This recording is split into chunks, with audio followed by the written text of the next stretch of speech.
بسم الله الرحمن الرحيم الحمد لله رب العالمين والصلاة والسلام على النبي الأمين وعلى آله وصحبه أجمعين وبعد الحمد لله আমরা কিতাব اعتقاد আহলে সুন্নাহ ইমাম আবু বকর আহমদ ইবনে ইব্রাহিম আল ইসমাইলি তার গ্রন্থটা পড়ছিলাম। তো সেখানে আমরা থেমেছিলাম যখন আলোচনা করছিলাম, সেটা ছিল মানহাজের বিষয়। মানহাজ যেটা নিয়ে আমাদের অনেকেই এখন বলে যে আকীদা আবার মানহাজ আসলো কোথা থেকে। সুবহানাল্লাহ, মান জাহেলা শাইআন আদাহ, কেউ যদি কোনো কিছু না জানে শত্রুতা শুরু হয়ে যায়। মানহাজের বিষয়টা তো নতুন না, মানহাজ তো রাসূল বলে গেছেন যে আমার উম্মত ৭৩ ভাগে বিভক্ত হবে। এই ৭৩ ভাগ মানেই তো মানহাজের ব্যক্তি, আমাদের একদল ছাড়া যারা মানহাজ বিশ্ব থাকবে আর বাকি সবাই মানহাজে অশুদ্ধ থাকবে। সুতরাং মানহাজটা খুবই গুরুত্বপূর্ণ, কারণ আকীদা তো অনেকেই গ্রহণ করে নিচ্ছে, ৫ কালেমা ইমানের ৬ রকমের কথা সবাই বলে, কিন্তু যখন বিস্তারিত আলোচনা করতে দেখা যায় যে অবস্থা খুবই খারাপ। কারণ যেই পথে গেলে শুদ্ধ থাকবে সেই পথটাই হচ্ছে মানহাজ। শুদ্ধ মানহাজ কিভাবে বোঝা যাবে? যারা সালাফদের পথে চলে। সালাফ মানে সাহাবায়ে কেরাম এবং তাদের সুন্দর অনুসারী, কিয়ামত পর্যন্ত যত মানুষ আসবে সবাই হচ্ছে সালাফ অনুসারী। তো এই পথে যারা চলবে তারা হচ্ছে সঠিক মানহাজের অনুসারী। তো গত পর্বে আমরা আলোচনা করছিলাম মানহাজের ক্ষেত্রে অনেকগুলো সাহাবায়ে কেরাম হচ্ছে আমাদের পথিকৃত, এটা আলোচনা হচ্ছিল, এবং খেলাফত মানাটা কয়েকটা জিনিস আলোচনা মানহাজের আলোচনা হচ্ছিল। প্রথমে ছিল যে তর্কুল খুসুমাত ওয়াল মিরা ফিদ্দীন, ডিবেট, যেটা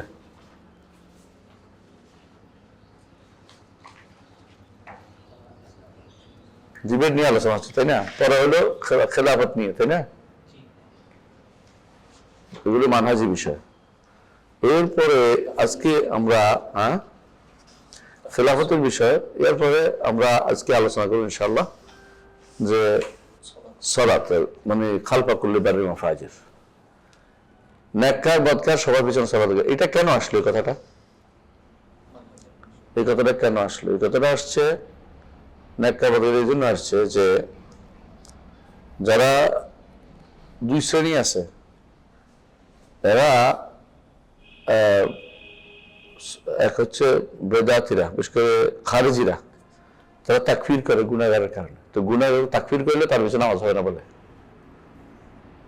এটা হচ্ছে এই কারণে এটা মানহাজ হয়ে গেছে খারিজির বিরুদ্ধে যে সালাত হবে, সালাত হবে যদি কোনো কয়েকটা দিন এটা হলো প্রকাশ না পাইলে, তার কুফরি প্রকাশ না পায়, যদি কাফের হয় আমার কিছু হয়ে গেছে হয়তো কাফের, কিন্তু আমি জানি না, আমার সালাত হয়ে যাবে, তার সালাত হবে না। আর প্রকাশ পেয়ে যায় তার পিছনে নামাজ পড়া যাবে না, কুফরি স্পষ্ট কাফের হয়ে গেলে।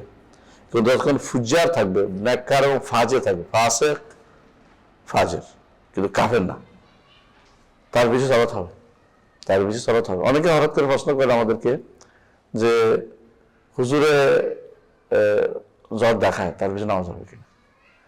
হুজুরে গুল খায়, নামাজ হবে কিনা? নামাজ হবে, কারণ গুল খাওয়া হারাম খাওয়া মানলাম, কিন্তু এটা তো না, এটা তো কাফের হওয়ার জিনিস না। আর হুজুর একটা ইস্তেহাদি ভিতরে চলতেছে, মনে করছে এটা কোনো না, মাকরু মনে করে চলতেছে। হুজুর এটা তো বুঝাবে কি? এটা কোনো নসান হারাম হরে হরে কোনো কিছু আসেনি। আমরা দলিল হিসেবে দিচ্ছি কেন? অনেকগুলো কারণ দিচ্ছি যেগুলো এখন প্রকাশ পাচ্ছে। যতক্ষণ হুজুরের কাছে প্রমাণিত না হচ্ছে ততক্ষণ পর্যন্ত তার তো করিনি, আমরা কি বলে এই কিয়ামুল হুজ্জা, একামতুল হুজ্জা করিনি, এজালাতুল শুভ করিনি। তার পিছনে নামাজ হবে না এটা বলা যাবে না। কিন্তু যেগুলো ধরো আল্লাহর ব্যাপারে মাসাইল না, ওগুলো বড় ধরনের জিনিস, কায়েদের মাসালা, সেগুলিতে তো জানা ফরজ প্রত্যেকের উপর, বিশেষ করে যেগুলি প্রকাশ্য জিনিস আল্লাহ তাআলার ব্যাপারে জানা প্রত্যেকের ফরজ। উল্টা পাল্টা বললে সেটা ঈমান থাকবে না। সেখানে আর বার আর ফাজেরের মাসলা আসছে, এখানে আসবে ঈমান এবং কুফরের মাসলা চলে আসবে। সেখানে কিন্তু তার পিছনে সালাত হবে না, স্পষ্ট প্রমাণ। যেমন যদি কেউ যদি বলে আল্লাহ সর্বত্র বিরাজমান সত্তাগতভাবে বলে, তাহলে সেই ব্যক্তি কাফের হয়ে যাবে, তার পিছনে সালাত হবে না। তো কেউ যদি তার প্রমাণ প্রতিষ্ঠার পরেও যদি কোনো কেউ কোরআনকে আল্লাহর কথা না বলে, তাহলে সে ব্যক্তি কাফের হয়ে যাবে। কোরআনকে আল্লাহর বাণী বলতে হবে, আল্লাহর কথা। তো কিন্তু ধরেন কোরআনে কারীম নিয়ে তার যদি কোনো এই তাউইল করে কোনো আয়াতের, তাহলে কাফের হবে না, ফাসিক ফাজির হবে।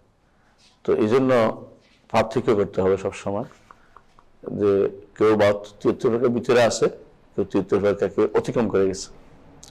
73 ফেরকা অতিক্রম করে যাবে 73 ফেরকা, তাদের পিছনে সালাত হবে না। আর যেমন বর্তমানে আছে বোহরা, বাহাই বা কাদিয়ানি বা দুরুজ বা নোসাইরি, এই জাতীয় যতগুলি আছে এদের পিছনে নামাজ হবে না। এমনকি এরা যদি নামাজও পড়ে, মক্কা হারাম নামাজ পড়লে তাদের পিছনে নামাজ হবে না, কারণ এরা ইমানদার নয়। এটা স্পষ্ট, তাদের বিশ্বাসে এরকম ইমানদার বিশ্বাস তাদের নাই, মানে বের হয়েছে এমন বিশ্বাস নিয়ে যে সরাসরি কুফরি। এর বাইরে শিয়ারা বের হয়েছিল সাধারণ দাবি নিয়ে যে আলীর পক্ষে থাকবে, পরে এটা হয়ে গেছে এমন একটা এমন একটা বিষয় যেটা ইমান নষ্ট করে। এই জন্য তাদের বইয়ে যা লেখা আছে এরকম যারা বিশ্বাস করবে তারা কাফের। আর বইয়ে লেখা অনুসারে না, সাধারণ কোনো পাবলিক যদি কোনো এরকম বিশ্বাস না রাখে তাহলে কাফের বলা যায় না, কারণ তার তো হয়তো এমন হইতে পারে যে সেগুলি বিশ্বাস করে না। এই জন্য বলতে হয় আমাদেরকে, যদি তাদের বইয়ের ভাষা যেগুলি আছে এগুলি কাফের। আমাদের ওস্তাদ বলছিলাম শেখ আলী নাসির ফাকি রাহমাহুল্লাহ, তিনি সবসময় বলতেন যে আমি বিশেষ করে আয়াতগুলি মুসলিম না, আয়াত বুঝছেন তো, মানে আয়াতুল্লাহ যেগুলি আছে, আয়াতুল্লাহ, কারণ এরা জেনে বুঝে আল্লাহর কোরআনকে বিকৃত বলে, জেনে বুঝে সাহাবায়ে কেরামকে কাফের বলে, জেনে বুঝে আয়েশা রাদিয়াল্লাহু আনহার উপর অপবাদ দেয়, জেনে বুঝে আবু বকর ওমর বানিয়ে ছাগল একটা গরু একটা মারতে থাকে, হত্যা করতে থাকে। কি জন্য? আবু বকরের কষ্ট দিচ্ছে, ওমরের কষ্ট দিচ্ছে। মানে ওরা জেনে বুঝে আবার ফিরে রাজাতের কথা বলে, আবার ফিরে আসবে এটা বলে, জেনে বুঝে হাদিসগুলি সবগুলি বাতিল করে দেয়। তো এরা একটা দুইটা নয়, মানে অন্তত ডজন খানেক শিরক তারা লালন করে, ডজন খানেক কিন্তু প্রথম যখন শুরু হয়েছিল তো এটা দিয়ে ভাগ হয়নি। তারা প্রথম ভাগটা হয়েছিল তারা কি নিয়ে? আহলে বাইতের মহব্বত দেখে, এই জন্য এরা ফেরকার ভিতরে আসছে শিয়ারা। কিন্তু যারা শুরু থেকেই কুফরি করেছে তারা তো ফেরকার ভিতরে নেই। শুধু কুফরি কারা? যেমন দুরুজরা কারা ইবাদত করে? হাকিমরা আমরিল্লাহ একজন আছে, মিশরে ফাতিমীয় শাসক ছিল, ওরা ইবাদত করতো। এরা এখন কাফেরে তাদেরকে ধরা হয়। তো এইভাবে বাতিনি ফেরকার লোকেরা তারা ইচ্ছা করে বেরিয়েছে ইসলামকে ক্ষতিগ্রস্ত করার জন্য, বুঝে প্রমাণিত সত্য। কাদিয়ানীরা যেমন, এদের কোনো ওজন নাই, কারণ তারা যেগুলি বলছে এগুলি কোনো বলার জিনিস না। এগুলি এমন নয় যে তারা কোনো কথা ভুলের মধ্যে আছে, তারা স্পষ্ট নসান কোরআন সুন্নাহর বিরোধী, ইজমার বিরোধী জায়গা থেকে, সেটা হচ্ছে মুহাম্মদ রাসূলুল্লাহ সাল্লাল্লাহু আলাইহি ওয়াসাল্লামকে শেষ নবী তারা মানে না। এরপরে তারা মানে জিল্লি নবী, বুজুর্গি নবী, কত রকম নবী যে বের করে তার হিসাব নেই। এই সবগুলো হচ্ছে কুফরি এবং স্পষ্ট কুফর। তাহলে বোঝা গেল যে দুইটা এই উম্মত থেকে দুই দলের লোক বের হয়। একদল বের হয় যারা কাফের হয়ে যায়, আরেক দল বের হয় যারা প্রথমে কুফরি নিয়ে বের হয় নাই, কিন্তু ধীরে ধীরে তাদের একটা গোষ্ঠী কাফের হয়ে গেছে। এখন হুকুম দিতে হবে, এখন আফআল উল্লেখ করে যারা এটা বলে তারা কাফের, এবং তাদের মধ্যে কেউ জানা যায় যে সেগুলি বিশ্বাস করে সেও কাফের, জানা যতক্ষণ না গেছে ওর পিছনে নামাজ হবে। এটা হলো মূল কথা। তো সালাত খালফা কুল্লি মুসলিমিন, ইমামিন মুসলিমিন ফরজ, ও ইয়ারাউনা সালাতা ويرون صلاة الجمعة وغيرها ওয়া গায়রাহা। আমি পড়তে হবে ويرون الصلاة الجمعة وغيرها خلف كل إمام مسلم برا كان أو فاجرا فإن الله عز وجل فرض الجمعة وأمر بإتيانها فرضا مطلقا مع علمه تعالى بأن القائمين يكون منهم الفاجر والفاسق فلم يستثني وقتا دون وقت ولا أمرا بالنداء للجمعة دون أمر. বলছেন যে ইয়ারাউনা সালাতা, তারা সালাত পড়ে আল জুমআতা ওয়া গায়রাহা, জুমার সালাত এবং অন্য যে কোনো সালাত, কার পিছনে? খালফা কুল্লি ইমামিন মুসলিমিন বাররান কান আও ফাজিরান, প্রত্যেক মুসলিম শাসকের পিছনে, শাসক নেককার হোক বা বদকার হোক। ঘটনাটা অত্যন্ত জটিল কি? একসময় ওনারা নেককার বদকার ইমামের পিছনে নামাজ পড়বে নিয়ে টেনশনে ছিল, এখনকার টেনশনটা আর ওইটা না, এখন ওরা নামাজও পড়ে না, মানে শাসকরা নামাজও পড়ে না, কত বুঝছেন তো, শাসক নামাজ বুঝেও না, নামাজ নিয়ে অনেকের মধ্যে আবার কি আছে, সমস্যায় আছে, তারা অনেকে নামাজ বিশ্বাসও করে না। এখন আমরা কই যে কেউ লবণ ফেলে কাঁদে আর কেউ তেল ফেলে কাঁদে, অবস্থা হচ্ছে ভয়াবহ আমাদের জন্য, কেউ সর্দির জন্য ব্যথা করে, কেউ ক্যান্সারের জন্য কাঁদে। তো ওনারা যেটা নিয়ে কাঁদতো, আমাদের অবস্থা নাই, বুঝলেন তো। শাসকের পিছনে সালাত পড়বে কিনা এই জন্য খারেজিরা আলীর পিছনে নামাজ পড়তো না, খারেজিরা মুআবিয়ার পিছনে নামাজ পড়তো না, যে কি জন্য তাদেরকে তাকফিরও করে, তাফসীরও করে, সবকিছু করে বেড়ায়। সুবহানাল্লাহ, আমরা যদি তাদেরকে পাইতাম তাহলে আমরা কাঁধে করে নিয়ে আসতাম। কথা বলতেছি, কেন এত শাসক কোথায় পাবো, এত ভালো শাসক? আমাদের শাসকগুলো এখন হয়েছে, সবগুলি হচ্ছে ইউরোপিয়ানদের কিরণক, ওরা যেটা বলে আমরা এটা, আমাদের শাসকগুলো তাই করে। ওদের ওখানে যে মুসলেখা দিয়ে আসে যে অচিরেই আমরা এই দেশেও আমরা কি করব, LGBTQ চালু করবো। আওয়ামী লীগ এটা দিছে, বিএনপি এটা দিছে, এখন যদি অন্য কেউ ক্ষমতা সেইটা চালু করবে, ক্ষমতা থাকার জন্য কুফরি মতবাদকে তারা প্যাট্রোনাইজ করবে। আমি কথা বুঝাতে পারছি, কথা কারোর বিরুদ্ধে বলে নেই, কথাটা বাস্তবতা। এটা এদের আপনি দেখবেন প্রত্যেকে যত কিছু আমরা কথা বলি না কেন, আমরাই কয়েকজন কথা বলি LGBTQর বিরুদ্ধে, দলের লোকেরা একটাও এর বিরুদ্ধে কথা বলে না। কেন বলে না? ওরা এগুলো কিনা হয়ে গেছে অলরেডি মাথাগুলো। এই মানুষগুলো যারা খালফুক ইমাম মুসলিমিন বাররান কানা ফাজিরান, এর পিছনে সালাত আদায় করার পিছনে আমার কোনো কারণই নেই। নেক মানুষ মাত্র কি আছে, গুনাহগার। কুল্লু বনি আদম খাত্তা খায়রুল খাত্তাইন আত-তাওয়াবুন। তাহলে ওই অবস্থা হচ্ছে ভয়াবহ অবস্থা আসছি আমরা আরো। সুতরাং আমরা এখন যদি কেউ ইমাম পাই যে নামাজ পড়ায়, সে তো বিশাল ব্যাপার। কোন ইমাম নামাজ পড়ায়, কোন শাসক নামাজ পড়ায়, নামাজ নিজেই পড়ে কিনা সন্দেহ। শাসকরা কখনো ঠেলায় বলে নামাজ পড়ে, ঠেলা বুঝেন তো, মসজিদে আসছে কোনো বড় কোনো কাছে, এখন সবার সামনে নামাজ পড়তে হচ্ছে, টুপি একটা বের করবো, কত বছর আগে আল্লাহ জানে, এটা যে কত দাগ পড়ছে, এটা এরকম ভাজ করা, এটা আরো হ্যাঁ, এরকম টুপি একটা মাথা দিয়ে, পৃথিবীতে বোধহয় এই টুপি ওজন একটা তৈরি হয়েছিল, এরপরে এটা আরো বন্ধ হয়ে গেছে। নামাজ ঠিক মতো পড়তেও জানে না, কোথায় দাঁড়াতে ভিডিও হয়তো জানে না, কি পড়তে হয়তো ভালো করে খোঁজ নিয়ে ভিডিও জানে না। সে এগুলি হচ্ছে আমাদের শাসক। আমরা এদের নিয়ে টানাটানি করতেছি যে যারা নেককার ফাজের নিয়ে, আমাদের এখানে ফাজের ফাঁসে না, এগুলি কিছুই না, হিচেনিস্ট, ফাঁসিতে বলে হিচেনিস্ট, কিছুই না এগুলি নিয়ে। এই জন্য যারা আগেকার দিনের এই খারিজ ছিল, তারা কি করতো, যাদের পিছনে সারা তাদের কারণে টেনশন করতো, আমরা ওদেরকে পাইলে কাঁদে লেবো, আল্লাহ আপনি কত ভালো মানুষ, কথা কি বুঝছো? আর এখন একই কাজ করে খারেজিরা, কি করে জানেন? খারেজিরা এখন পাইকারি ভাবে ওদেরকেও কাফের বলে, আর ওদের আলেমরা যারা খারেজিদের সাথে নাই ওদেরকেও কাফের কয়। ওদের হচ্ছে যারা আমাদের সাথে নাই তারা ওদের অনুসারী, ওদের অনুসারী যারা তারাও কাফের, তারা ওরাও কাফের, কাফের অনুসারী কাফের, মানে হচ্ছে কি কথার দাবি দিয়ে সব গোষ্ঠী কাফের বানাই ফেলছে। এই দুই শ্রেণী এখন সারা ভয়াবহ অবস্থার মধ্যে আছে। আরো গোষ্ঠী আছে মুরজিয়া, ওদের নিকট কোনো সমস্যা নেই, সব জায়েজ, কাউকে কাফের বলতে পারবেন না আপনি। কি জন্য কাফের বলতে হলে ওদের নিকট একেবারে পুরো 100% শিওর হইতে হবে যে তিনি দিন থেকে প্রত্যেক জায়গা দিয়ে বেরিয়ে গেছেন, এক জায়গা দিয়ে না, অর্থাৎ সে নামাজ বাদ দিছে কোনো সমস্যা নেই, জাকাত বাদ দিছে কোনো সমস্যা নেই, ইমান বাদ দিছে কোনো সমস্যা নেই, না মুসলমান তো বলে নিজেকে, হ্যাঁ নিজেকে মুসলিম বললেও মুসলিম হয়ে গেছে ওদের নিকট। এগুলো মুরজিয়াদের কারণ।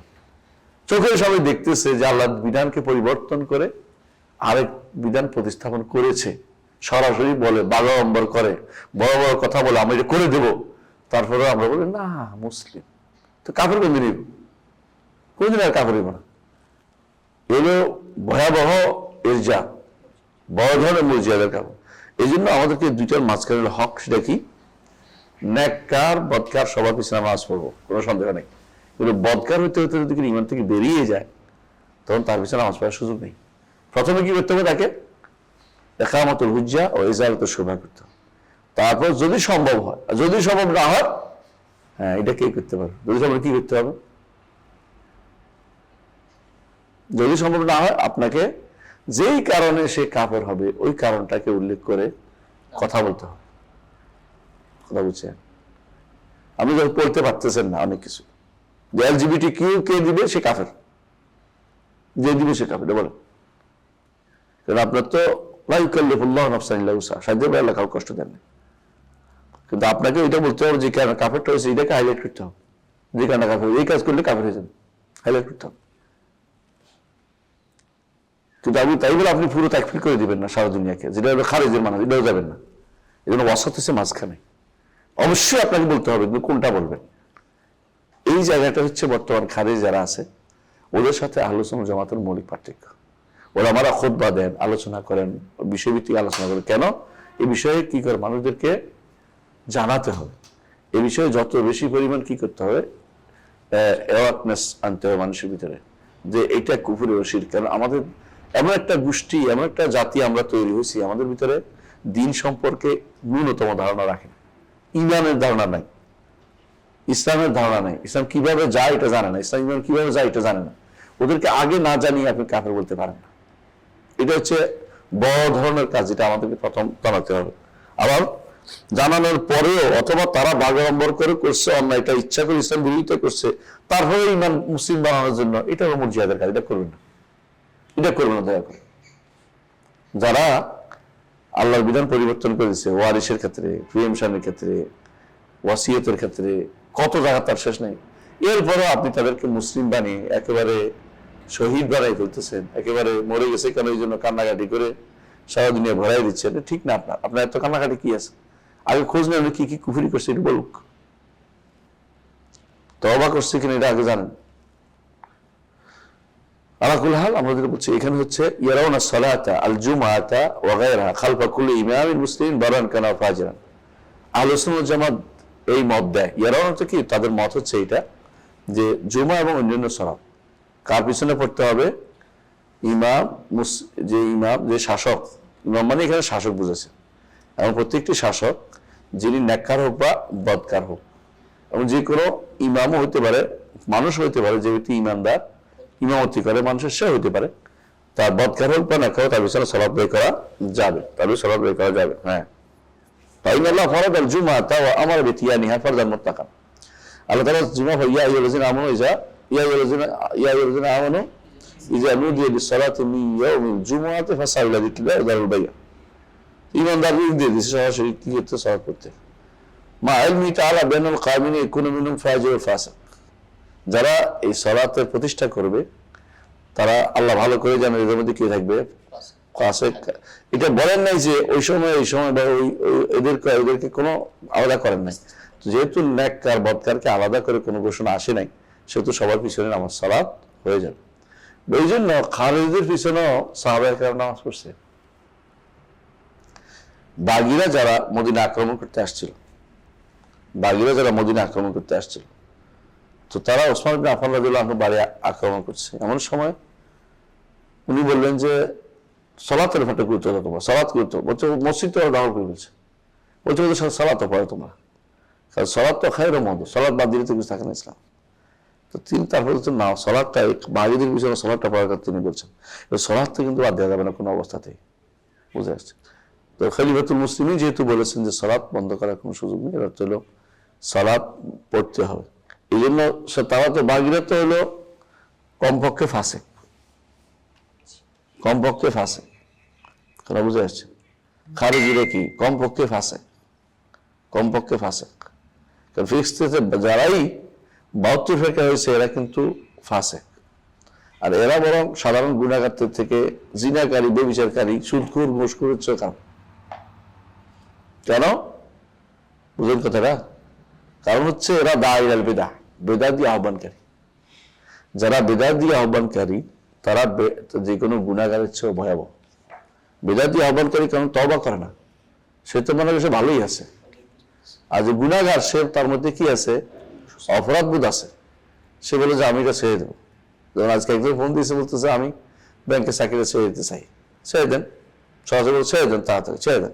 বলে এরপর চিন্তা বন্ধ করে আগে ছাড়েন, আগে আপনি চাকরিটা ছেড়ে দেন। কেন? তার মধ্যে অপরাধবোধটা আছে। তো যে ব্যক্তি মিলাদ পালন করে সে ব্যক্তি মিলাদ পালন করতে হবে, সবার কাজ, তাতে বন্ধ করতে পারবেন না আপনি। তো বোঝা গেল বেদাতি গুনাহগারের চেয়ে ভয়াবহ অবস্থা। আর বেদাত গুনাহগারকে আল্লাহ তাআলা কোরআনে কারীম বলছেন, হাদিসেও বলছেন যে তারে আল্লাহ ক্ষমা করবেন যারা ইচ্ছা থাকে। এমনকি যদি সে কাউকে পদভ্রষ্ট করে না, নিজে পদভ্রষ্ট হয়ে মারা গেছে, ভুল কাম করছে, তাহলে তো সে তারপরে কোনো ইয়া নাই। কিন্তু কেউ পদভ্রষ্ট করে নতুন কিছু চালু করে মারা গেছে, সে তো ভয়াবহ কাজ করেছে, ভয়াবহ অন্যায় করেছে। আচ্ছা, আদম সন্তান যে প্রথম যিনি, কাবিল না অথবা কাইন, দুই নামও আসছে, দুটো নাম আসছে এইভাবে, এবং তবারি কাইন বলতেছে। তো যাই হোক, এই আদম সন্তান উনি হত্যার পথ দেখেছেন, তিনি কিন্তু এটার কারণে তার গুনাহ হচ্ছে। বেদাত কিন্তু এখন তারা চালু করেনি। বেদাতটা চালু হয়েছে আরো অনেক পরে, যখন রিসালত আসছে, রিসালত বিরোধিতা আসছে, তখন বেদাতের প্রশ্ন আসছে। রিসালত বিরোধিতার কারণ তো বেদাতটা এমনিতে সুন্নাহর বিপরীতে বেদাত, আমরা জানি সুন্নাহর বিপরীতে বেদাতটা হয়। আর যেটা কাফের হয়ে যেটা আসলে আমরা জোর করে বলি আর কি যে এটা একটা বেদাত, কিন্তু আসলে এটা তো ইমান বিধ্বংসী বিষয়।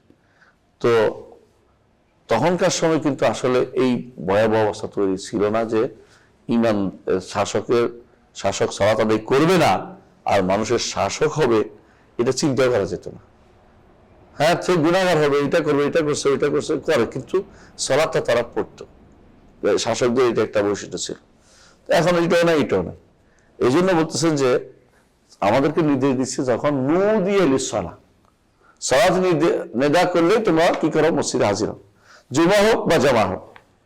এখানে বলে নাই যে দেখো তোমাদের ইমাম কি নেককার কি না বদকার কি না, এটা কোনোটাই বলে নাই। নেককার হলে পড়বা, বদকার হলে পড়বে না, এই ভাগটা করে নাই। তো বোঝা গেল যেহেতু এই ভাগটা করে নাই, এই ভাগটা আমরা না করি।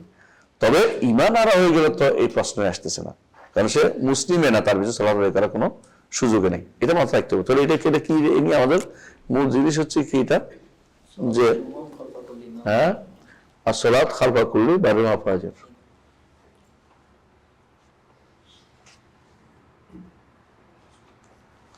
এরপরে যেটা আসছে সেটা হচ্ছে এরপরে ولا أمر بالنداء للجمعة دون أمر। হ্যাঁ, আল্লাহ তাআলা এটা আগেটার সাথে গেছে। হ্যাঁ, ফলে جهاد الكفار معه وإن كانوا جورا। ওয়া জিহাদ আল কুফারি মাহুম মা আইম্মা। আমি বললাম শাসককে বুঝেছি, এই জন্য বলতেছি। তখন কিন্তু শাসকরা সালাত আদায় করতো, আর তারা ভুল করতো, কিন্তু তারা কাফেরদের বিরুদ্ধে জিহাদ করতো। এটা মনে করতো তারা এটা একটা কি, এটাকে তারা তাদের একটা মান কাবা মনে করতো। মান কাবা বলে মানে একটা মর্যাদাপূর্ণ কাজ মনে করতো। এখনকার মর্যাদাপূর্ণ কাজ কি বলেন তো শাসকদের? দুইটা বলেন। নোবেল বিজয় না, ভালো কথা বলছো, নোবেল বিজয়। একটা হলো কাফেরদের কাছে কত বেশি আমি ইসলাম ছাড় দিছি, এটা প্রমাণ করা। নারীদেরকে ক্ষমতায়ন, নারীর ক্ষমতায়ন। তারপরে ইসলাম বিদ্বেষিতা প্রদর্শন, তারপরে ইসলামিক কালচার পরিবর্তন, গান বাদ্যের আসর প্রতিস্থাপন, বুঝে আসছে। তারপরে যুবকদের ওদের দেশে পাঠানো, কত বেশি পদলোহী হওয়া, সব রকমের শিক্ষা ব্যবস্থা ধ্বংসকরণ, ইসলামী শিক্ষাকে তাহমিশকরণ। তাহমিশ বুঝেন? মানে হামেশ মানে করা, কি বলে, এক পাশে করা, এক পেশে। তাহমিশ এক পেশে করে দেয়, হামেশ না ওই নিচে দিয়ে লাগে হামেশ করা, এক পাশে করা মানে নিম্নমুখী করা। এগুলি হচ্ছে বর্তমান সময়ে শাসকদের চরিত্র। তখন কাজে শাসক চরিত্র ছিল না, তারা চিন্তা করতো জীবনে যা করি আর না করি একটা জিহাদ করতে পারে কিনা চিন্তা করত। এই জন্য ইমাম আহমদ ইবনে হাম্বল তাকে মুতাসিম যা কষ্ট দেয়া দিছে, কিন্তু যেদিন তিনি লাব্বা সাওতান জিবাত্রিয়ান, জিবাত্রা অঞ্চলের যে মহিলা চিৎকার করে বলছিল ওয়া মুতাসামা, অর্থাৎ আমরিয়া একটা এলাকা ছিল সে এলাকা জয় করেছে মুতাসিম। একটা মহিলা চিৎকার দিয়েছিল ওয়া মুতাসমা বলে, যখন তাকে তারা আক্রমণ করছিল। সেটা শুনে সে খাবার দাবার বন্ধ করে দিয়ে চলে গেছে, যে যুদ্ধ করতে হবে। তাকে ইয়ারা নিষেধ করতেছে, যারা গণকরা, যে এই সময়টা যুদ্ধের সময় না, আপনার নির্ঘাত ক্ষতি হবে। বলে কিসের জন্য গণক, যুদ্ধ করব। এটা আবু তাম্মাম তার একটা কবিতা আছে। হ্যাঁ, আবু তাম্মাম তার একটা কবিতা আছে, খুবই সুন্দর। আসসাইফু আসদাকু আমিনাল কুতুবি ফি হাদ্দিল হাদ্দু বাইনাল জিদ্দি ওয়াল লাইবি। খুব সুন্দর একটা কবিতা, দেখবেন, এটা সার্চ দিলে পাবেন। আসসাইফু আসদাকু আমিনাল কুতুবি, তোমাদের এই সমস্ত কিতাবের মধ্যে যা লাগছে, কি কিতাব এগুলি? মানে ওই যে গণকদের কিতাব, এগুলি থেকে আসসাইফু আসদাকু, তরবারি, কলম নেই, তরবারি আরো বেশি সত্য কথা প্রমাণ করে দেখিয়েছে। ফি হাদ্দিল হাদ্দু বাইনাল জিদ্দি ওয়াল লাইবি, এর তেজ তরবারি দিয়ে ফয়সালা করে দিছে। কারা ঠাট্টা মশকারি করা কাজ করে, আসল কাজ করে। এখানে বলতেছে, ওখানে আছে লাব্বাইতা সাওতান যাবাতরিয়ান, তুমি হে মুতাসিম সাড়া দিয়েছ যাবাতরিয়ার সাওতের প্রতি। এক মহিলা চিৎকার, সেই মহিলা ওয়া মুতাসিমকে তুমি সাড়া দিয়েছ এবং যুদ্ধ করেছে। যুদ্ধ করে আমরিয়া জয় করেছে। আহমদ ইবনে হাম্বল যখন সে ফিরে আসছে, আহমদ ইবনে হাম্বলকে তার ক্ষমা করে দিল। মানে আমার এত কষ্ট দিছে কিছু না, সেই যুদ্ধ করেছে, তারা ক্ষমা করে দিল। তার মধ্যে এখন হামিয়াতুল ইসলাম আছে, ইসলামের প্রতি তার প্রতি টান আছে। ইসলামকে বিজয় করতেও তার এই বিশাল চিন্তাটা তার ছিল। সে ভুল করতেছে, অনবরত ভুল করে যাচ্ছে, তাকে বুঝাইতে পারতেছি না। কারণ কোরআনকে মাখলুক বলতেছে, আমারে মারছে, কষ্ট দিছে, রক্তাক্ত করে বলছে, মরার মতো অবস্থায়। তারপরে তিনি কয়ে, আমি তারা ক্ষমা করে দিলাম। কেন? এইটার কারণ বড় একটা কাজ করছে, জিহাদ। এই যে তখনকার সময় যে কেউ জিহাদ তাকে মনে করতো যে একটা শাসকের জন্য একটা বড় নেয়ামতের বিষয়। এখন হইল কাফেরদেরকে কত ছাড় দিতে পারে, কে কত ছাড় দিতে পারে, ইসলামকে কিভাবে কত রকম আটকাইতে পারে, ইসলামের উন্নয়নকে, তারা এটাকে গুরুত্ব দিচ্ছে। নাউজুবিল্লাহ। এই জন্য আহলুস সুন্নাহ ওয়াল জামাতের আকীদা হচ্ছে এটা, জিহাদ আল কুফারে, কাফের সাথে জিহাদ করাকে তারা এটা নীতি হিসেবে নেয়। মা আহম, কাদের সাথে? ইমামের সাথে। উনি একা একই না। ওয়াইন কানু জাওয়ারা, যদিও তারা জালেম হয়। জাওয়ারা মানে জালেম হয়ে তার সাথে যুদ্ধ করে। এই জন্য যুদ্ধ কোথায় হয়? কাদের সাথে হয়? কাফেরদের সাথে। মানে যুদ্ধ কাফের সাথে হবে, কিন্তু ইমামের পিছনে। কারণ রাসূলুল্লাহ সাল্লাল্লাহু আলাইহি ওয়াসাল্লাম বলেছেন, ইন্নামাল ইমামু জুন্নাতুন ইউকাতালু মিনহু, ইমাম হচ্ছে ঢাল, ঢালের পিছনে থেকে যুদ্ধ করতে হয়, যেখানে সেখানে যুদ্ধ করা যায় না। এই জন্য বোঝা গেছে আমাদের সালাফদের নীতিটা এখন মানুষ বাস্তবায়ন করছে না। এখন যে কেউ করে নাই, এবং বলতে তারা তো করে না, তারা করে না, কিন্তু আমরা এই জন্য গুনাহগার হব না। আমরা পরিবর্তন করতে হবে, যে অবস্থা ভালো থাকলে তাদের ভালো মানুষ, অথবা তাদের পরিবর্তন করতে হবে বলে নইলে অবস্থার পরিবর্তন করতে হবে। এখন আমাদের যুদ্ধের পরিস্থিতিও নাই, যুদ্ধ করার মতো কাফেরদের সাথে আমাদের শেষ শক্তিও না। আমরা শুধু প্রতিরোধ অবস্থায় আছি। এখন একটা হচ্ছে ডিফেন্সে আছি, একটা হলো অফেন্সে আছি। আমরা আসলে এখন ডিফেন্সে আছি, সবাই ডিফেন্সে আছি।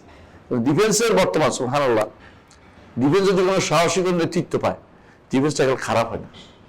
মাত্র 24 ঘন্টার নোটিশে ইয়েমেন থেকে যারা বেরিয়ে আসছে, আপনি চিন্তা করতে পারেন, 24 ঘন্টার নোটিশে, যে 24 ঘন্টা যদি বেরিয়ে আসতে হবে যারা ইয়েমেনকে ভাগ করতে চায় তারা। ঠিক সোমালিয়াকে ভাগ করতে চায়, 24 ঘন্টা নোটিশে তারাও পালাতে শুরু করে দিচ্ছে। সুদানকে ভাগ করতে চায়, 24 ঘন্টা তারাও পালাবে। একজন সাহসী শাসক দরকার, যার পিছনে মানুষ একত্রিত হবে। এই সমস্ত সোরা গুপ্ত আমরা যুদ্ধ দিয়ে বেশি দিন টিকে থাকা যায় না, ভালো একজন শাসকের পিছনে যুদ্ধ করলে দেখবেন যে সব ঠিক হয়ে গেছে, সব মানতে বাধ্য হচ্ছে। তো সেই জন্য যখন শাসক থাকবে, ভালো থাকবে, তার পিছনে যুদ্ধ করতে পারে, ইসলামের নীতি। এখানে দুই গোষ্ঠী ভুল করেছে। এক গোষ্ঠী কে বলেন তো? খারিজিরা কি মনে করে? শাসক লাগে না, এই জন্য খারেজির নিকট শাসক নিয়োগ দেওয়া বাধ্যতামূলক না। খারেজির নীতি হচ্ছে শাসক নিয়োগ দেওয়া বাধ্যতামূলক না। যে যেমনে পারো এমনি যুদ্ধ করো। কোরআন আয়াতগুলোকে যেখানে যুদ্ধের আয়াত আসছে সেগুলি তারা ব্যক্তি পর্যায়ে নিয়ে গেছে। এই জন্য খারেজিরা কোনদিন শাসক দিয়ে যুদ্ধ করে না। কেউ খারেজিরা কোন শাসক যুদ্ধ করে না। আলী আজমের বিরুদ্ধে একত্রিত শাসক কেউ ছিল না। নাফি ইবনে আজহার যারা নাজদাত যারা, এরা কোনদিন শাসক নিয়োগ জরুরি মনে করতো না, এখনো করে না। এই জন্য বর্তমান যারা খারেজি আছে এদের খেলা বলা কি বলা হয় জানেন? এদেরকে বলে আবাদিয়া। কোথায় আছে এরা? ওমানে আছে। আর কোথায় আছে? লিবিয়াতে আছে। ওমান এবং লিবিয়াতে হাজার মধ্যে ইয়ামানেও কিছু আছে। এরা যুদ্ধ লাগাইতে পছন্দ করে, যুদ্ধ কমাইতে পারে না, কারণ ওদের জীবনটা যুদ্ধ শুধু। কিন্তু ওরা জানে না যে যুদ্ধ হইতে হলে শাসকের অধীন হইতে হয়। প্রতিরোধ যুদ্ধ হইতে পারে, প্রতিরোধ যুদ্ধ যে কোনো সময় হইতে পারে, কিন্তু অগ্রণী জিহাদ যেটা, এটা কখনো ব্যক্তি পর্যায়ে কখনো নাই, শুধু প্রতিরোধ পর্যায়ে আছে। যদি অগ্রণী জিহাদ হয় তখন অবশ্যই এমন যোগ্য শাসক লাগে যিনি সেটা পরিচালনা করতে পারবেন। যার নিজের অস্তিত্ব নাই তিনি শাসক হইয়া যুদ্ধ করতে পারবেন না। অনেকে বলে যে ওই যুদ্ধের সময় তো অমুকের ওই যে কি জানি একজন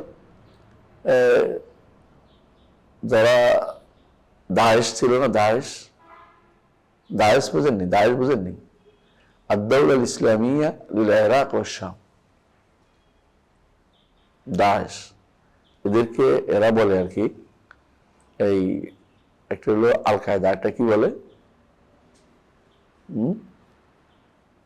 আরেকটা বলে না দায়েশ বলে না, এদেরকে এখন এরা বলে যে কি জানি বলে। যাক, এরা যারা এরাতে গিয়েছিল, যুদ্ধ করতে গিয়েছিল না ইরাকে কিছুদিন আগে, যে জোবাইর একজন আছে আব্দুল কি জানি জোবাইদি, যে এর অধীনে যুদ্ধ করতেছে, ওর নিজেরই খবর নেই। শাসক হতে এমন যে আসলেই শাসক, তার কি আছে এবারে প্রতিরোধের ক্ষমতা আছে। তিনজনে মিলে একজনের শাসক বানাই গেলেই নাকি তিনজনে মিলে সচেতন কি বায়াত করে শাসক বানিয়ে দিচ্ছেন। এটা হাসিতে আমার শাসক, এগুলি শাসক বলেন এদেরকে। শাসক তারই বলে যার কি আছে, জায়গা আছে, শাসক বাহিনী আছে এবং তার কি আছে, নফুজ আছে, বাস্তবায়ন করার ক্ষমতা আছে, একটা এলাকার উপর নির্ভরশীল। সে ব্যক্তি কোনদিন শাসক হইতে পারে না। নিজেরা শাসক বানাই বললে একে অপরকে শাসক হয় না। এগুলি এই জাতীয় পুতুল খেলা ইসলামে নাই। পুতুল খেলা বোঝেন? ছোট থাকতে কি করতো, আমাদের বন্ধু দেখতাম পুতুল বানাই করতো, তোর ছেলের সাথে আমার মেয়ের বিয়া। দেখেন পুতুল খেলা দেখছো তো? কি করতো, ছেলের সাথে মেয়ের বিয়ে দিচ্ছে বসাই ছোট কালে। দেখি মেয়ের ছেলে মেয়ের বিয়ে হলো, মানে এটা হলো জাস্ট খেলা।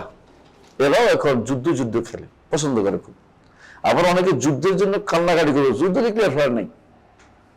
এটাও কিন্তু আছে, দেখবেন এই দুই গোষ্ঠী বিভ্রান্ত। তো মুরজিয়া গোষ্ঠী আছে আবার, এরা যদি কোনো শাসক ডাকে তারপরে বলবো যে এবার খুব হয়ে যাবে কি, এরা খুবই মানে একেবারে নিরেট মানবতাবাদী হয়ে যাবে, যে মানুষ হত্যা না এটা ঠিক নয়, না এই ধর্মীয় ব্যাপারটা নিয়ে মানুষকে হত্যা করা যাচ্ছে তবে না, মানবাধিকার এটা তো ঠিক না।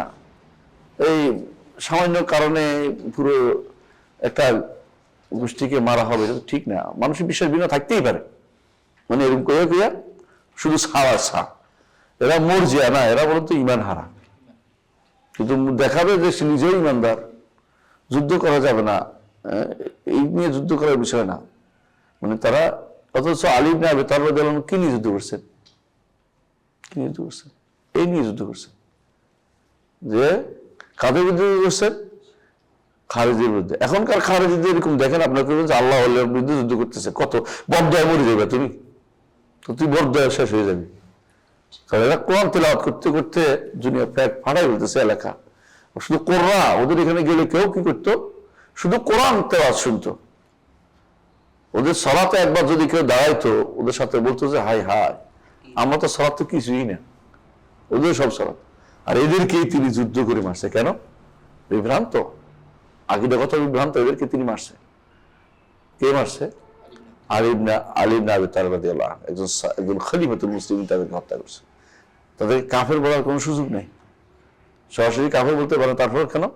বাগীদেরকে হত্যা করা ইসলামের নিয়ম। আল্লাহ বলছে ওয়াইন তায়ফাতান মিনাল মুক্তাতালু ফাসলু বাইনাহুম ফাইন বাগাত আহদাহুম আল উখরা ফাকাতুল লাতী তাবগী হাত্তা তাফি ইলা আমরিল্লাহ। তাহলে বোঝা গেল বাগী খারিজের হত্যা করা এটা কি ইসলামের নীতি। তো ওসমান করলেন না কেন? ওসমান করলেন না কেন? তিনি তাদের সাথে বারবার মুসালাহাত দিয়ে গেছেন। বাগীদের সাথে বাগীরা খালিদ পার্থক্য বলেন তো? বাগীরা দাবি দেওয়া নিয়ে আসে, বাগীদের কাজ হচ্ছে দাবি দেওয়া, আর খালিদের কাজ হচ্ছে আকীদাগত বিভেদ তৈরি করা, যে এটা কাফের, এটা কাফের, তাকফির করে। বাগীরা তাকফির করে না, দাবি দেওয়া চায়। আমাদের দেশে এখন তাকফির এবং বগাত একসাথে হয়ে গেছে সমাজের মধ্যে। এখন আলেম তারা যারা বেরোয় দুইটা একসাথে হয়েছে, একদিকে কাফেরও বলবে, একদিকে দাবি দেওয়ার জন্য যুদ্ধ করবে। এই দুইটাই তাকফির এবং বগাত একসাথে হয়ে গেছে, বগাত এবং খাওয়ার একসাথে হয়ে গেছে এখানে। এই বিষয়টা আমি বিস্তারিত আলোচনা করেছি সম্ভবত আমার ফতওয়াল হামাবিয়ার মধ্যে বিস্তারিত আলোচনা করেছে, পড়ে দেখবেন। আলা কুল্লি হাল আহলে সুন্নাত জামাতের মোট কথা এটাই যে আহলে সুন্নাত জামাতের নীতি হচ্ছে জিহাদ হবে শাসকের সাথে। শাসক যদি না থাকে তখন শক্তিশালী কোনো নেতাকে নিয়ে জিহাদ করা যাবে কিনা, প্রশ্ন এটা। শক্তিগুলো শাসককে নিয়ে নেতাকে নিয়ে জিহাদ করা যাবে কিনা। আলেমদের মধ্যে এখানে দুটি মত আছে। একটা হচ্ছে যুদ্ধ করা যাবে না, এটা শক্তিশালী বেশি, যতক্ষণ পর্যন্ত না আক্রান্ত হচ্ছে, এটাই শুদ্ধ। আর যারা বলে যে করা যাবে, বিশাল বাহিনী নিয়ে অন্য কোনো শাসকের সাথে যোগ দিয়ে, তাও শাসক লাগতেছে, নিজে শাসক আনলেও কোথাও না শাসক লাগবে। কারণ শাসকরাই একটা নিয়ন্ত্রণ করতে পারে, পিছনের ক্ষমতা, পিছনে কারা আছে, পিছনের শক্তিকে তারাই যোগান দিতে পারে। এক দল হেরে গেলে আরেক দল এসে যোগ দিতে পারে।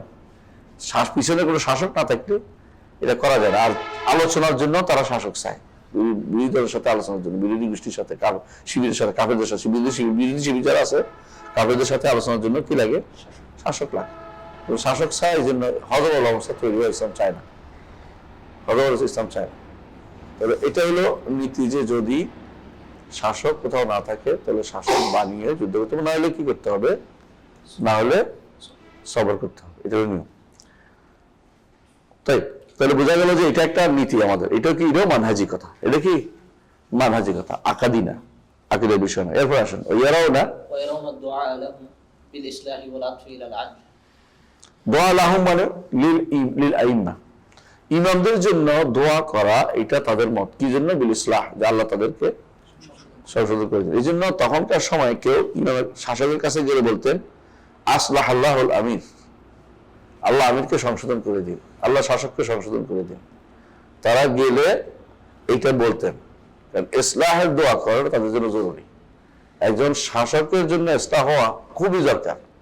শাসক ভালো হয়ে গেলে শত শত মানুষ যদি ভালো হওয়ার চেয়ে একটা শাসক ভালো হওয়া দরকার বেশি। শাসক ভালো হওয়া দরকার। শাসকটা কোত্থেকে আসে? আপনার আমার ঘর থেকে শাসকরা যাইবে। এই জন্য ঘর কোনোদিনই বন্ধ নাই, পরিবার কোনোদিনই শুদ্ধ করা থেকে বিমুক্ত থাকতে পারে না। কুয়ান ফুসাকুম ওয়াহিদুকুম নার। এই জন্য সালবাস আলেম বলতেন যে আল্লাহ যে আমার একটা দোয়া কবুল করার মতো থাকতো, আমি এই দোয়াটা করতাম কার জন্য? শাসকের জন্য। আল্লাহ যেন তারা ঠিক করে দেয়, আল্লাহ যেন তাকে ঠিক করে দেয়। দোয়া করতে আপনার টিপটামি কিসের? দোয়া করেন না। আমাদের শাসকগুলোর জন্য দোয়া করতে তো নিষেধ। অনেকে দোয়া করলে যদি ভালো হয়ে যায় তো আমার তো রাজনীতি বন্ধ হয়ে যাবে চিন্তা করে অনেকে। দোয়া করেন না আপনি, সমস্যা কি? যদি আপনি মনে করেন যে কাফের মনে করতেছেন না, দোয়া করেন। আর ইমানের দিকে ফিরিয়ে দেন, এটাও দোয়া করেন, তাও হইতে পারে আল্লাহ ইমানের দিকে ফিরিয়ে দেন। তবু ইচ্ছাকৃত কাফের হয় নাই, তার জ্ঞানের কারণে, বুঝের কারণে, ভুলের কারণে, পড়ালেখার কারণে, পরিবেশের কারণে, অবস্থার কারণে হয়তো সে কাফের হয়ে বলেছে। আমরা সে নিজেও জানে না যে কাফের। আমাদের দায়িত্ব তাকে, তার জন্য দোয়া করার জন্য তাকে ইসলাহ দেয়। এটা কিন্তু করতে কম কিন্তু লাভ হবে কি? পরিণামে ফেরেশতারা আপনার জন্য বলবে আল্লাহ আপনাকেও হেদায়েত নসিব করে দরকার। এই জন্য এই ব্যাপারে কোনো কিপটেমি করার দরকার নেই। এইটাই অনেকের কাছে হ্যাঁ আমি দোয়া করতে আছে অমুকের জন্য তমুকের জন্য, দোয়া করার অসুবিধা কি? ওয়াল আতফু ইলা আদল, এবং তাদেরকে ইনসাফের দিকে ফিরিয়ে দেওয়ার জন্য দোয়া করবেন, ইনসাফের দিকে ফিরিয়ে দেওয়ার জন্য দোয়া করবেন।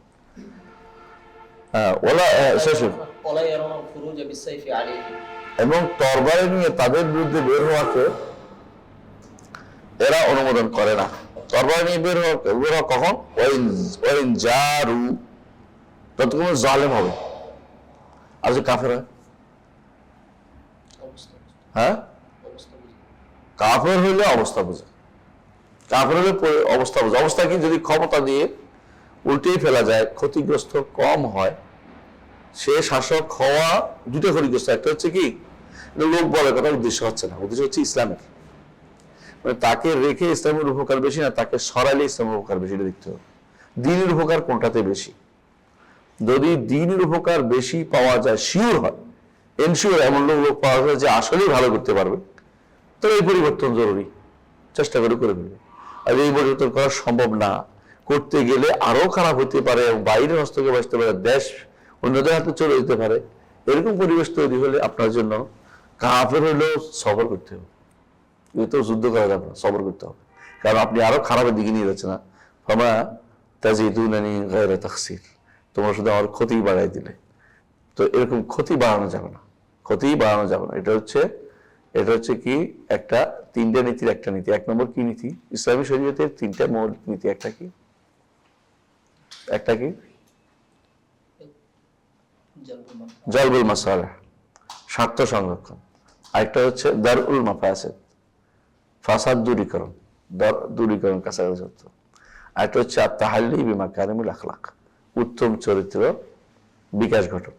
এর মধ্যে এটা একটা খুবই জরুরি জিনিস। প্রথম হচ্ছে দারউল মাফাসিদ আউলা মিন জালবিল মাসালেহ, ক্ষতি দূরীকরণটা সবসময় উপকার আহরণের উপরে প্রাধান্য পাবে। ক্ষতি দূরীকরণটা উপকার আহরণের উপর প্রাধান্য পাবে, বুঝুন তো। ক্ষতি দূরীকরণটা আপনি যখন দেখেন যে যদি আমি স্পষ্ট বলতে আরম্ভ করি তো আমার লেখাপড়া বন্ধ হয়ে যাবে, সব বন্ধ করে দেবে এখানে কোনো কিছু, তখন অন্তরে কিনে থাকবেন। আর যখন হাত দিয়ে পরিবর্তন করলে আমার আরো বড় ক্ষতি হয়ে যাবে। তো হাত দিয়ে পরিবর্তন দ্বিতীয়টা চলে যাবে কোথায়? মুখে বলবে। মুখে বললে ক্ষতি হবে মারাত্মক, যেটা আর ছোড়া করা যাবে না। তাহলে আপনি কি অন্তর দিয়ে কিনা করবেন? যাই আদা পড়ি না, অন্তরে তো আর কেউ হাত দিতে পারবে না, এভাবে থাকতে হবে। তাহলে আপনাকে যতক্ষণ পর্যন্ত দারউল মাফাসিদ করার সুযোগ থাকে, মাফসাদা দূর করার সুযোগ থাকে, অনিষ্ট রুদ্ধ করার সুযোগ থাকে, ততক্ষণ পর্যন্ত জালবুল মাসালেহের জন্য এগিয়ে যাবেন না। যদি কোনো একটা বিপরীত দাঁড়ায়, এটাতে মাসলাহাত আছে, এটাতে কি আছে? ক্ষতিও আছে। এটা ধরে হচ্ছে যে ইসলামের প্রাথমিক যুগে যেটা ছিল যে মদ খাইতে বলছে যে কি এটার মধ্যে ভালো আছে, তবে এর ইসমুহুমা আকবার মিন নাফিহিমা। ইসলামের প্রাথমিক যুগে এটা, কারণ ওই যুগে যদি কোনো বলা হয়তো মদ খাওয়া যাবে না, অনেকেই বলতে যে এটার জন্য ইসলামে দিয়ে যাওয়া যাবে না। এখন কিন্তু এই সিস্টেম নাই, কারণ ইসলাম ইয়ালা ওরা ইয়া, ইসলাম আলহামদুলিল্লাহ উপরে উঠছে। তখন এত মুসলিম ছিল না, এখন যত মুসলিম আছে, এবং এখন ইসলাম কি আপকামিং একটা রিলিজিয়ন, তাই না? আসছে অনেক বেশি এখন আলহামদুলিল্লাহ। এখন আর আপনি কেউ যদি না আসে, আপনি তারা ওই সাথ দিতে পারবেন না যে আগে মদ খাক তারপর ইসলামে আসুক। দরকার নাই আমার, ইসলামে আসতে ফুল আসতে। ইসলামে আসে ওই চালাকি চলবে না যে আমি কিছু মানি না, এটা চলবে না। উলাইকা হুমুল কাফিরুনা হাক্কান। প্রথম যখন হচ্ছিল তখন কেন? তখন আমাদের সিস্টেমে এরকম ছিল, তখন ইসলাম পরিপূর্ণ হয়নি। এখন ইসলাম পরিপূর্ণ হয়েছিল, পরিপূর্ণ হয়ে গেছে। এখন আর কারো হাক্কুম রাব্বিকুম ফামান শাআ ফালিউমিন ওয়া মান শাআ ফালিয়াকফুর। এরপর এখানে থেমে যান নাই। ইন্না আ'তাদনা লিয-যালিমিন নার আহাতা বিসুরাদিকুহা ওয়া ইন ইস্তাগীসু ইউগাসু মাইন কালমুহলি ইয়াশরুজু বিসা শারাব সাত মুরতাফাকা। একবার সব রকম ভয় দেখাইছি। এবার তো হচ্ছে আপনি এখন আর ওই যেটাকে বলা হয় ধাপে ধাপে আগাবেন ওই সুযোগ নাই। আপনাকে এটা পুরোপুরি আগাতে হবে। এখন ওই সিস্টেমে আসতে পারো না কেন? এখন আর ইসলামের অপূর্ণাঙ্গ অবস্থান ইসলাম পূর্ণ করে দেওয়া হয়েছে। পূর্ণ করে দেওয়ার পরে কোনো অংশ বাদ দেওয়ার সুযোগ নাই। আমি বুঝতে পারছি কথাটা? হ্যাঁ, এই জন্য নারী যদি কোনো বলে পর্দা করবো না, ইসলামে আসবো, বলে পর্দা করবেন না, যে এটা আপনার মধ্যে অপরাধ বোধটা থাকতে হবে, পর্দা ইসলামের আছে। কিন্তু বলে যে পর্দা করা লাগবে না এমন ইসলামে আমি ঢুকবো, তাহলে আপনারও ইসলামে ঢুকার দরকার নেই। আপনি ইসলাম মানতে পারেন না এখনো, আপনি ইসলাম মানতে পারেন না। কথা কি বুঝছেন? আমি একটা উদাহরণ দিলাম আর কি বোঝানোর জন্য।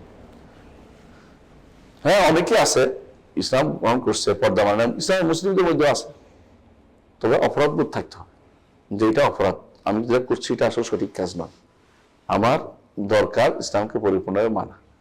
অপরাধ বোধ থাকলে সে ব্যক্তি ইমানদার, অপরাধ বোধ নাই, কিছু মানি না, ইমানদার না। কারণ আল্লাহ বলছে উলাইকা হুমুল কাফিরুন হাক্কান, এরাই প্রকৃত কাফের।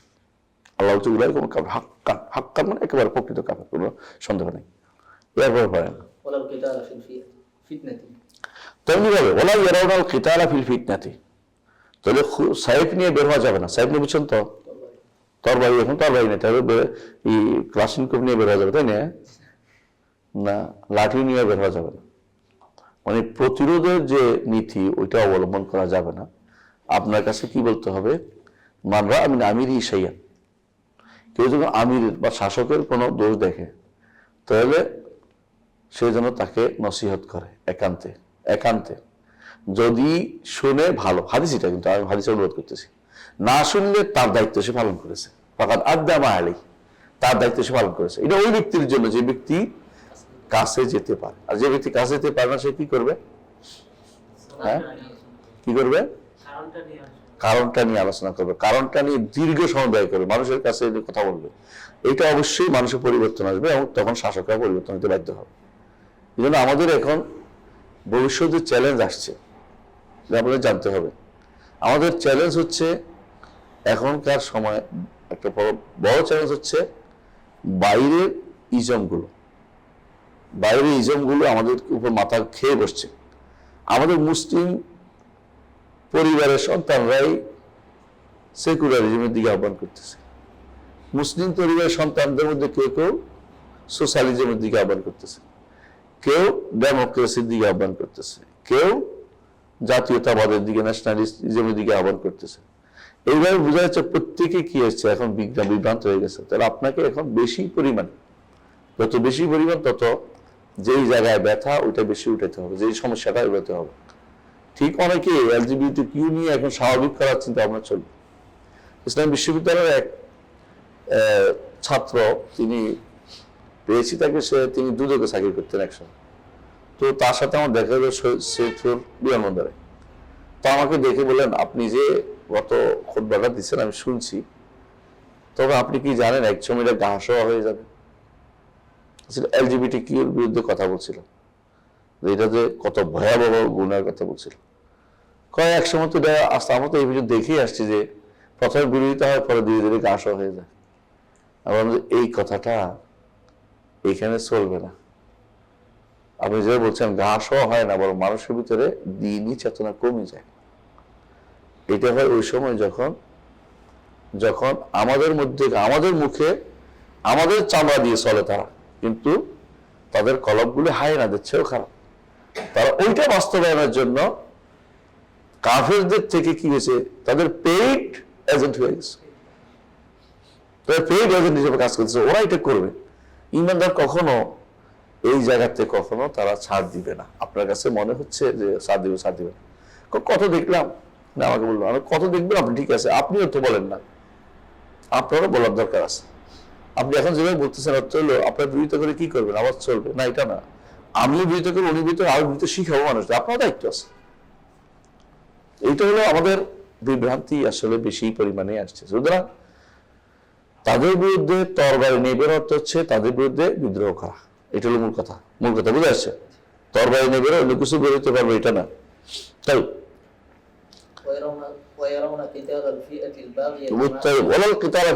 এটা আগে আলোচনা হয়নি। ফিতনার মধ্যে যুদ্ধ করা যাবে। ফিতনাটা কি, কে বলতে পারবেন? ফিতনার মধ্যে ফিতনা মানে কি? হ্যাঁ,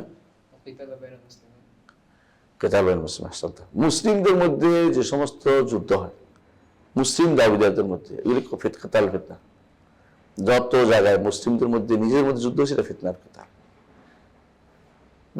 এই জন্য এক সাহাবীর কাছে লোকেরা দৌড়ে আসছে, এসে বললেন যে আল্লাহ তাআলা বলছেন যে ওয়াকাতুলু ফি হাত্তা লা তাকুনা ওয়াকাতুলু হাত্তা লা তাকুনা ফিতনা, তার সাথে যুদ্ধ করে যত ফিতনা না হয়। আপনি যুদ্ধ করেন না কেন, ফিতনা বন্ধ করতে হবে না? তো তিনি বললেন যে আমরা যুদ্ধ করেছি যখন ফিতনা দূর করে দেবে, তোমরা যুদ্ধ করছো ফিতনা চালু করার জন্য, এই জন্য আমি কোন যুদ্ধ নেই। মুসলিমদের মধ্যে যত যুদ্ধ আছে সবগুলি ফিতনা। আপনি মনে করেন যে অমুকের পক্ষ না অমুকের পক্ষ নেই, আমি একটা তৈরি করে দিই, ফিতনা করছে, কোনো সন্দেহ নেই। তৈরি হয়ে গেলে, ক্ষমতা এসে গেলে তারা আমার মেনে নেই, এটা আলাদা কথা, কিন্তু ফিতনা করেছে। এবার মুসলিমদের এই যে যুদ্ধের মধ্যে অংশগ্রহণ, তবে হ্যাঁ, যদি আকীদাগত বা মানহাজগত যুদ্ধ হয় তাহলে অবশ্যই এটা ফরজ। এই যুদ্ধ করে তাদেরকে থামিয়ে দেওয়া ফরজ, কাফেরদেরকে, ফাসের ফাজিদেরকে এবং বেদাতীদেরকে থামিয়ে দেওয়া এটা ফরজ। এই প্রমাণ আলী ইবনে আবি তালেবের জন্য যুদ্ধ, একটা বিশাল যুদ্ধ এটা, যে এদেরকে থামিয়ে দেয়া, বেদাতীদেরকে থামিয়ে দেয়া যদি ক্ষমতা থাকে, আরেক শাসক সেটা করবেন, ব্যক্তি পর্যায়ে না, ব্যক্তি পর্যায়ে যুদ্ধ কেউ করবে না, বুঝে আছে? তাহলে ওয়ালা কিতালা ফিতনা, আলোচনা যেমন দেখা যায় ফিতনার মধ্যে কেউ যুদ্ধে অগ্রসর হবে না, যুদ্ধে যাবে না, যুদ্ধ করবে না। এই ফিতনা হলো মুসলিমদের মধ্যে যে সমস্ত বিষয়ে আক্রান্ত সেখানে যুদ্ধ করবে না, যে সমস্ত বিষয়ে মুসলিমদের মধ্যে যুদ্ধ হয় সেখানে কেউ পক্ষপাতিত্ব করবে না। মুহাম্মদ ইবনে মাসলামা রাদিয়াল্লাহু আনহু, তিনি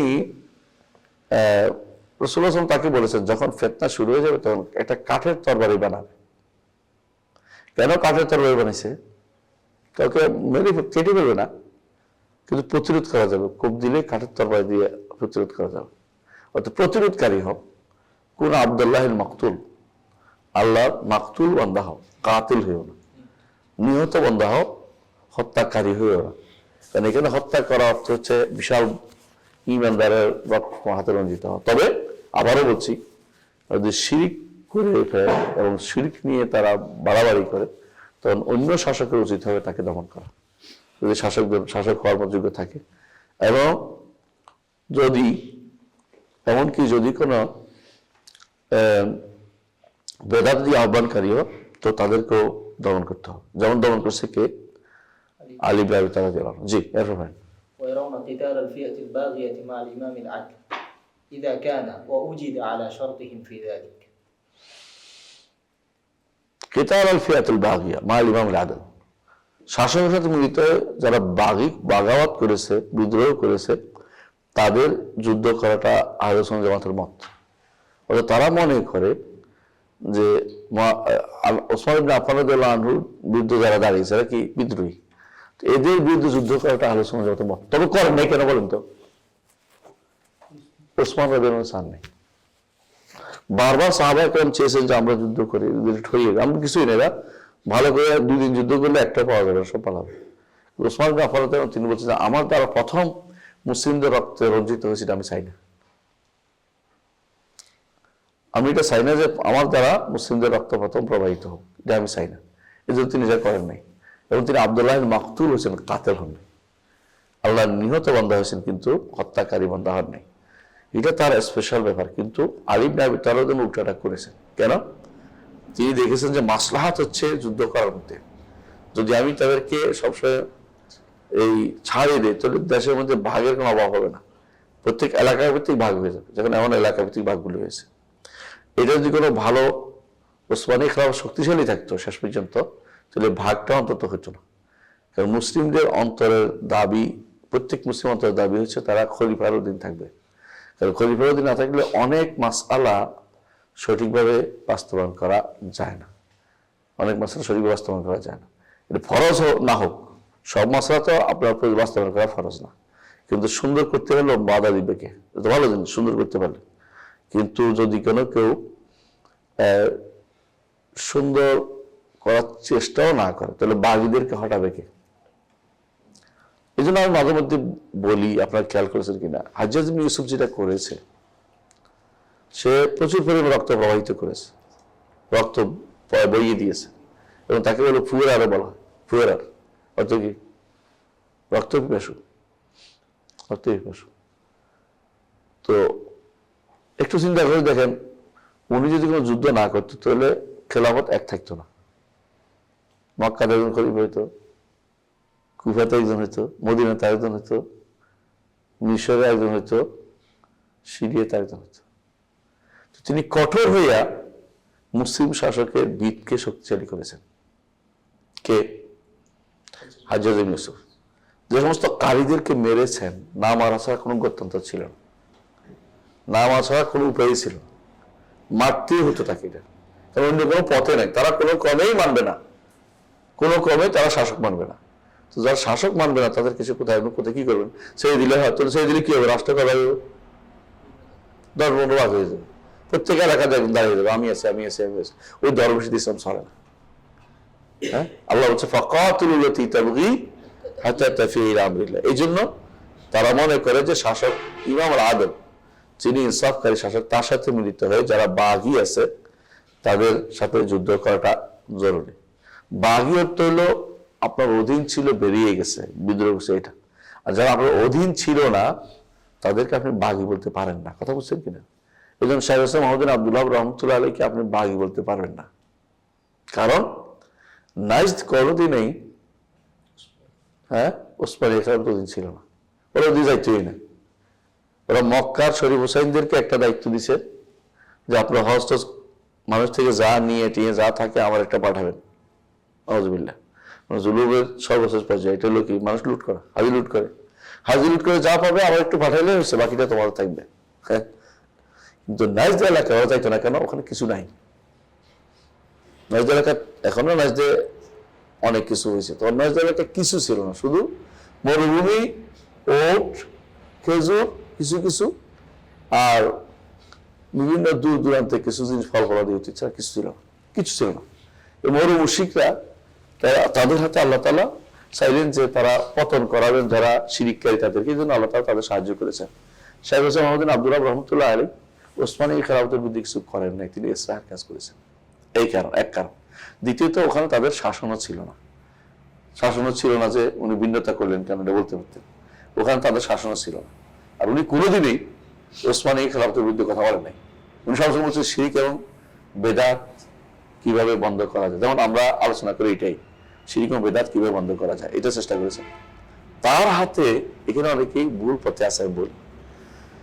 তিনি ইমাম মুহাম্মদ বিন সৌদ ওনার হাতে বায়াত করেছেন, কি জন্য? যুদ্ধ করার জন্য। হ্যাঁ, রাষ্ট্রের সাথী, যে রাষ্ট্রকে আমি আপনার ইমাম মুহাম্মদ বিন সৌদের সাথে যুদ্ধ করছেন, আপনি সহযোগিতা করবেন, আমি দ্বীনের কাজে কাজ করবো, এটাই তো নিয়ম। আপনি যদি কোনো শাসকের অধীনস্থ হন, শাসকের সাবাস বায়াত করবেন না, করবেন। এখন প্রশ্ন হচ্ছে, আরেকটা কোন বর্ণনা আসছে যে এই এরা মোহাম্মদ বিন সৌদ তিনিও শেখ মোহাম্মদ বিন আব্দুল্লাহর হাতে বায়াত করছেন। ভক্ত। এখন আপনি বলুন তো এটা কোন বায়াত? এটা শাসক কর্তৃক আলেমদের কাছে, শাসক, শক্তিশালী শাসক, তাদেরকে সাহায্য করা হয়, নুসরা যেটাকে বলে। যেমন মদিনাবাসীরা রাসূলের হাতে সাহায্য করার পর যে আপনি আসলে সাহায্য করব, এই বায়াতের সাথে বর্তমানে যে সমস্ত সাংগঠনিক বায়াত আছে কোনো মিল নেই। যারা এটা দিয়ে দলিল দিতে চায় তারা বিভ্রান্তিতে লিপ্ত। মিল নেই কেন বলেন তো? হ্যাঁ, কোন দিক দিয়ে মিল নেই বলেন? ইস্তেনতাজ করবেন না, মিল কোন দিক দিয়ে নাই? একই, এরা কোনো শাসক না, যারা বায়াত করতেছে ওরাও শাসক না, যারা নিতেছে ওরাও শাসক না, কেউ কি এর ভিতরে পায় না, এর ভিতরে পায় না। দ্বিতীয়ত, এখানে হিজরত আর নুসরাতের মাসলা নাই। তৃতীয়ত, এখানে যুদ্ধের মাসলা নাই। সুতরাং এরা যদি এটা দিয়ে দলিল দেয়, বুঝতে হবে এটা ভুল মতে আছে। যদিও আমরা বলবো এটা যে শেখ হোসেন মাহমুদ আব্দুল্লাহ রহমতুল্লাহ আলাইহি তিনি মাসুম না, তারও ভুল হইতে পারে। তিনি যদি বায়াত নিয়েও থাকেন এইভাবে, তিনি দেখে আসছেন যে আগেকার অনেকেই একে অপরের সহযোগিতার জন্য অঙ্গীকার আবদ্ধ, এটা অঙ্গীকারে বলে। এই জন্য এটা বলে মিসাক রিয়াদের অঙ্গীকার বলে। এখানের সাথে বায়াতের মাসলার কোনো জয় ছিল না, বুঝলেন? যে বায়াতের মাসলার সাথে কোরআন এবং সুন্নাহর বিধান জড়িত, সেটা এখানে ছিল না। এই বায়াতের মাসলার সাথে কোরআন সুন্নাহর বিধান বুঝেন, যেটা হচ্ছে যে যা না থাকলে এটা হবে, যা না থাকলে এটা হবে, এটা হাদিসে আছে। ফমান নাকাসা ফাইন্নামা ইয়ানকুসু নাফসি, এটা ওইটার মধ্যে পড়বে না। আমরা কি বুঝতে পারছি, এটা বুঝে আসছে মাসালাটা? আলহামদুলিল্লাহ। যে সামনে আগে ويرون الدار دار إسلام لا دار كفر كما رأته المعتزلة ما دام النداء بالصلاة والإقامة بها ظاهرين ظاهرين وأهلها ممكنين মিনহা আমিনিন। মুমাক্কানিনা মিনহা আমিনিন অর্থ বুঝছো? ইয়ারাউনা দার ইসলাম লা দার কুফর। তাহলে বোঝা গেল দুইটা দ্বার আছে, একটা দার ইসলাম, একটা দারে কুফর। দার ইসলাম কিভাবে বোঝা যাবে? আমি সবসময় বলে থাকি, আপনার খেয়াল আছে, দার ইসলাম বলে যে প্রকাশ্য ইসলামের যে সমস্ত আহকাম আছে এগুলো যদি কোনো জারি থাকে দার ইসলাম। যেমন বাংলাদেশ দার ইসলাম, কিন্তু হুকুমাতটা দার ইসলাম না, দার মুসলিমদের না। দার ইসলাম কেন? আমরা ইচ্ছা করলে কি করতে পারি? আজান দিতে পারি, একামত দিতে পারি, কোরবানি করতে পারি, ইসলামী মিরাজ বন্টন করতে পারি, নিজেদের পরিবারকে ইসলামে রাখতে পারি, ধমক দিতে পারি সন্তানদেরকে। এমন নয় 999 কল করে আমরা ধরে নিয়ে যাবে, এরকম না। ইউরোপ আমেরিকাতে এটাই, আজান দেওয়া যায় না, কোরবানি করা যায় না, মিরাজ বন্টন করা যায় না, এই সন্তানদের শাসানো যায় না। তোমার সন্তানের একটা থাপ্পড় দিছ, যদি এই খবর যদি কোনো ওদের ইয়াতে চলে যায়, অফিসে চলে যায়, ওরা তোমাকে ধরে উঠে নিয়ে যাবে। আমাদের গাজীপুরে একজন আছে, তিনি তার ডাক্তার সাহেব, উনিও ডাক্তার, আমার ওয়াইফও ডাক্তার, বাচ্চা একটা, মেয়ে একটা, আমেরিকা চলে গেছে দুজনেই বাচ্চা নিয়ে, দেশে বিক্রি করে গেছে, থাকবো না দেশে, মানে রাগ করে। তো একদিন মেয়ে বলতেছে যে আমি ইয়াতে যাবো, ক্রিসমাসে যাব। তো মা শুনে একটা থাপ্পড় দিয়ে বলছে। তো সুন্দর মানুষ তো, ওই থাপ্পড়ের কারণে হাত দেখা যাচ্ছে, থাপ্পড়টা জোর হয়েছিল আর কি। তো জিজ্ঞাসা করছে, তোমার মা তোমাকে মারছে? কে মারছে তোমাকে? কই না, মারে নাই। কারণ কিছু তো একটা হয়েছেই। তো বাচ্চা থেকে কথা বের করে বলছে যে মা থাপ্পড় দিচ্ছে। কেন থাপ্পড় দিচ্ছে? যে আমাদের ক্রিসমাস যাবে বলছিল। ও আচ্ছা। মেয়ে রেখে দিচ্ছে, আর দেয় না। মেয়ে, তোমার মেয়ে শোধনাগার থাকবে, তোমরা মেয়ে পালানোর উপযুক্ত না, মেয়েরে মারছ। এখন তারা সপ্তাহে একবার যাইয়া সিঁদুর দিয়ে দেখে, মেয়ে ছেলে মেয়ে বাচ্চা হচ্ছে, অন্যান্য ছেলে মেয়ের লোক ছেলেদের লোকে বসে বসে খুশি মারতেছে, মেয়েদের আনন্দ দিচ্ছে। ওরা তোমরা তো ভালো ব্যবহার করো না, এটা ভালো ব্যবহার চলতেছে, বুঝে ক্ষতির খাবার।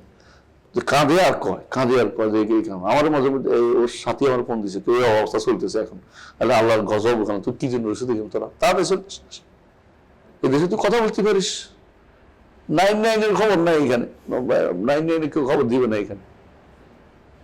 এমন এক দেশের কেউ বাস করে, তার কুফরি গুলি, যেখানে আজান দেয়া যায় না, যেখানে ইসলামী শরীয়তের প্রকাশ্য রূপ বাস্তবায়ন করার কোনো সুযোগ নাই, সেগুলো দার কুফর। সেখান থেকে হিজরত করা ফরজ।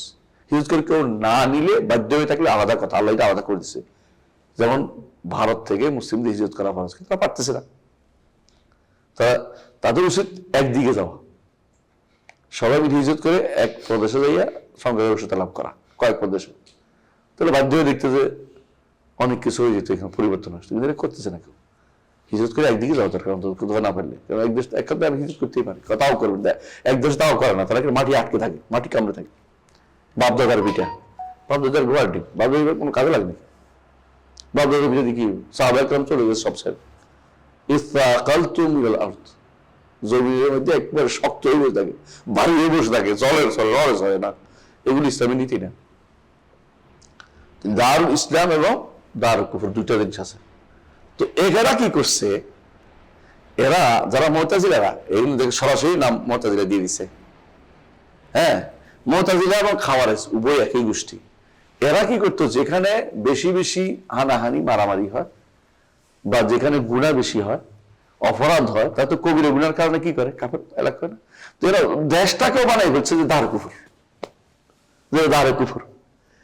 এই জিনিসটা ওই মিশরে শুকরি একটা গোষ্ঠী ছিল, আহমদ শুকরি নাকি মাহমুদ শুকরি, তারা এরকম মনে করতো যে এলাকার থেকে হিজরত করে চলে আসতো আমাদের এলাকা বানাইছে, এখান থেকে হিজরত আমাদিকে চলে আসো।